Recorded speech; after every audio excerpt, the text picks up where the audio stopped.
Le président américain a appris la nouvelle alors qu'il visitait une église. Nous avons eu une dure journée au Moyen-Orient.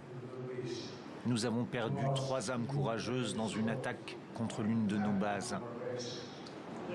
À la télé jordanienne, l'information fait la une de tous les journaux. L'attaque terroriste visait un site avancé à la frontière avec la Syrie, ce qui a entraîné la mort de soldats et blessés d'autres forces américaines. Sur ces images satellites prises avant l'attaque de drones, la base en question, baptisée T-22. Selon Washington, 350 soldats américains seraient stationnés dans la zone de Rukban, tout près des frontières irakiennes et syriennes, avec pour principale mission la lutte contre l'organisation État islamique.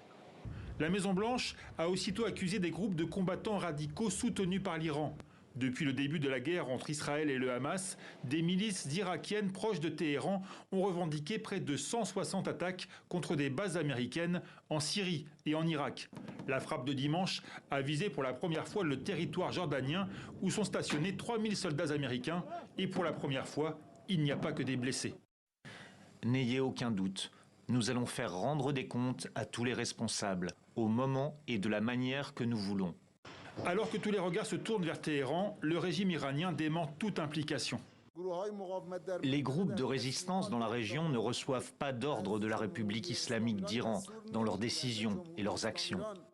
Nous ne cherchons pas à créer des tensions à l'intérieur ou à l'extérieur de la région, même avec l'Amérique. Ni Téhéran, ni Washington ne souhaitent la guerre, mais entre les attaques en mer Rouge des Houthis pro-iraniens et ces frappes ciblées contre les bases américaines, la tension ne cesse de monter entre les deux ennemis.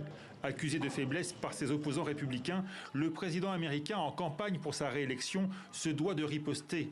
Avec ce choix cornélien, restaurer la dissuasion américaine sans provoquer une confrontation directe avec l'Iran.